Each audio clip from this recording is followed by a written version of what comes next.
and welcome to Comics with Jose. My name is Jose. I love comics and I want to share them with you. Follow me on Twitter at Art of Javelez, on Instagram at Javelez622. We're going to review some comics that I like, that I love, and some that I don't like or love. I own all the comic books that I am showing.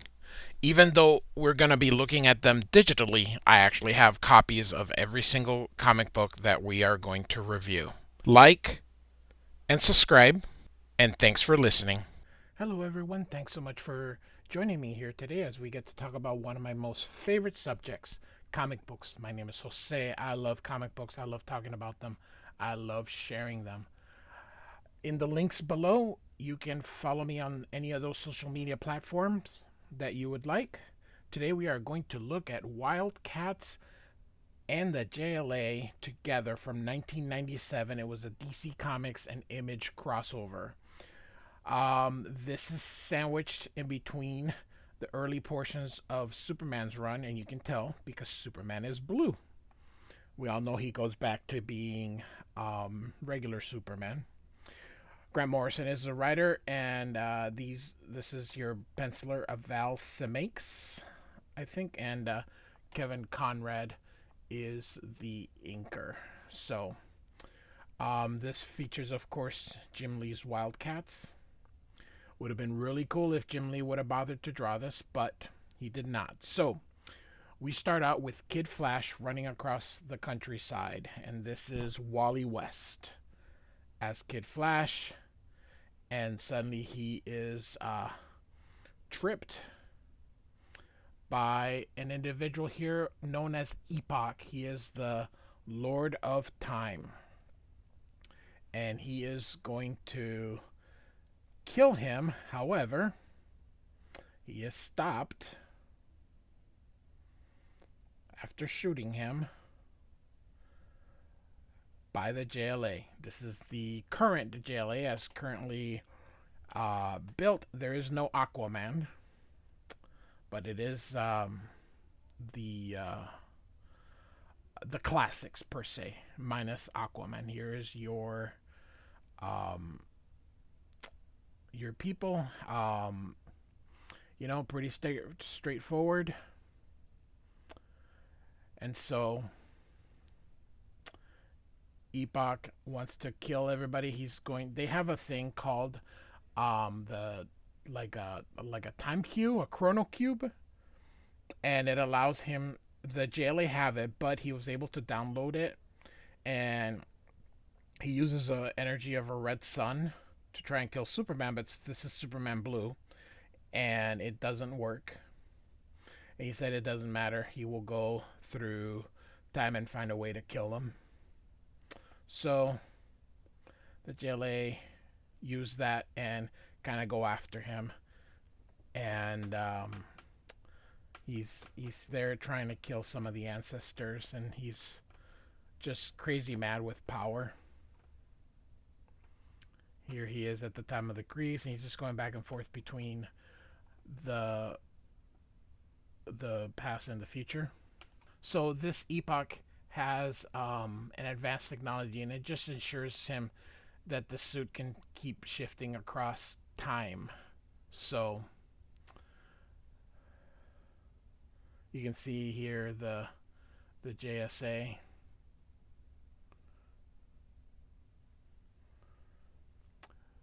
So here he's going to encounter a kind of a trick that allows him. He's absorbing these energies from a black sun or something. So it looks here, but it doesn't matter. So it basically is going to enhance his suit further, and allows him to steal the power source of that Kronos cube. So here's a really quick kind of neat thing. So Grant Morrison's an atheist, and I love this part where he says it's like a god, and he's like, I don't want to rain on your parade, but God hasn't been invented yet. So Mark Miller, who also is an atheist, he puts those little subtle things in the comic books. So either way, so he continues to shift across the time stream, and the League follows him using that chrono cube thing. So they're in the time of the Roman Empire. So this is supposed to be Marcus Aurelio. So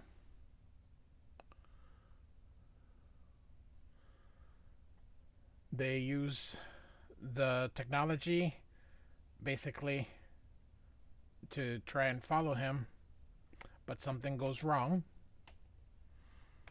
and they not only they're in the wrong place, so they have made the jump to the Wildcats universe. So it not only traveled time and space, it traveled dimensions. So um, these four are your main ones. I don't. He came in later, but and we're also, we're missing one of them. I think he wears. I forgot. But is it Spartan? I don't know. We're missing someone, but like I said, Aquaman was missing too. So regardless, Wildcats are fighting these enemies, and so they think they're basically solving the problem. I really don't know who any of these villains are. If they're like Wildcats enemies or just created for this. So this is a kind of a pretty straight up story. So the JLA meet the Wildcats. Superman goes to introduce himself. They think that there's still some of those creatures that they were fighting. So Superman throws the first punch because Majestic got aggressive. And so Batman doesn't pull punches. And Grifter's going to take out his gun. And of course, Batman takes it from him very quickly. So Batman, he's always the coolest. So essentially, we're gonna have like a brief fight because hey, you gotta have them fight. It's not just one day I would like a team up where not everybody fights each other. It happened in JLA Avengers. It happened, it happens here. The heroes always end up fighting before they team up with each other. It's got to be a trope. So Wonder Woman, who's of course one of the toughest characters in DC.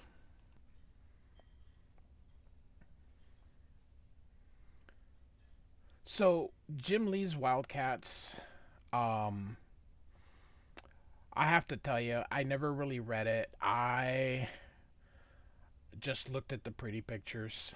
I know a little bit of what happened, but not very much. So I think half this issue is just the two teams fighting each other.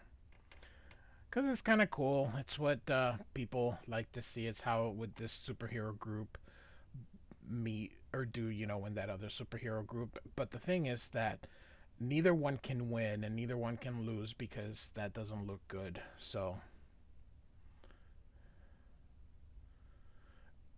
Superman and Majestic have solved their differences, so the two groups stop fighting one another.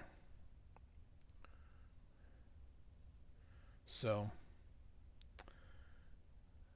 now they're going to fight together because hey, after fighting each other, why not?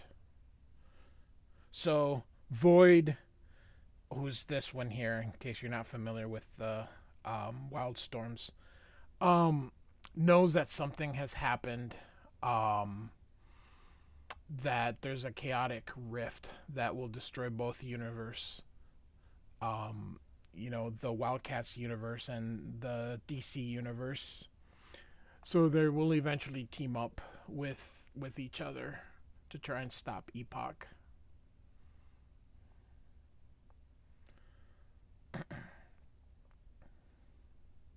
So they go into that Halo building, who's the headquarters of the Wildcats, and they're gonna go into this thing called the Void Verse, which is I think where Void lives or she's from or whatever. So what they're basically doing is determining to see if Epoch's time travel has caused the existence of their diverging timelines.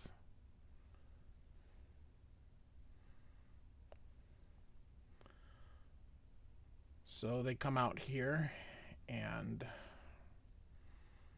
Green Lantern's a little weak, and so now, oh, these are the other. I think this is, if I remember, Stormwatch, the early incarnation of Stormwatch, that ended up becoming the Authority. So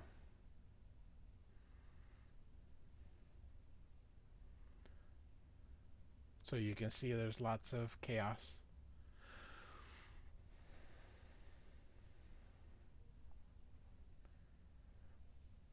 So in 5 days, Epoch has, you know, done quite a bit of damage. And I believe we're in the DC universe now. I don't think we're in the Wildstorm universe. Of course, we all know that the universes merged. So Epoch was basically like in that supercomputer. Um, that computer is also a bomb. That was the Omega Attractor. It's wreaking havoc across the globe.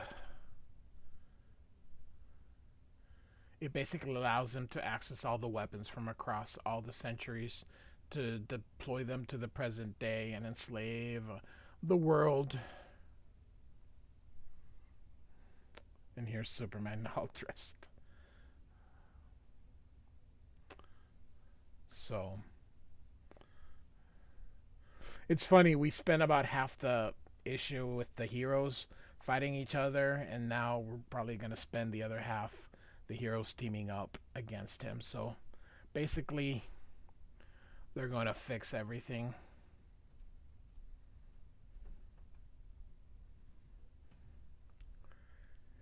And basically, we're going to have the heroes team up.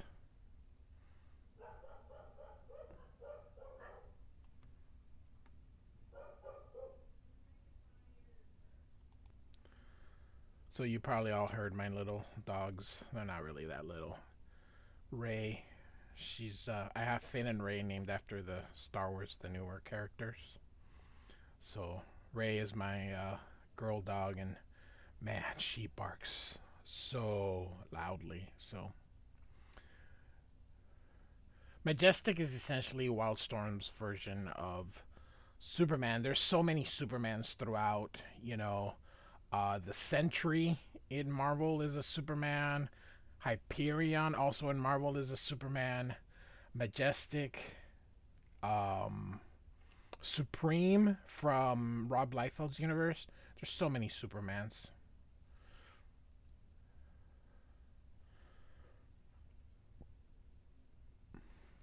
Some of them have a little bit of personalities, but that's they all represent him.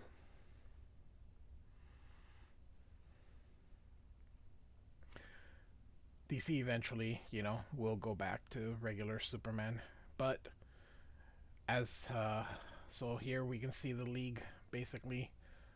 I love this part. You should wear a cape. So the heroes go each to their own time in their own world. They're gonna do hero things, clean it up, and we end with him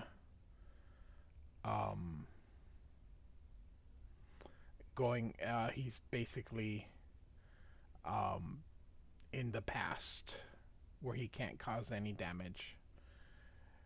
The end. So it's a pretty straight up team crossover book. I mean, it's nothing to um, it's not the best Grant Morrison story, but it's entertaining. Wish the art would have been a little bit better, but got the job done. So, thanks for listening.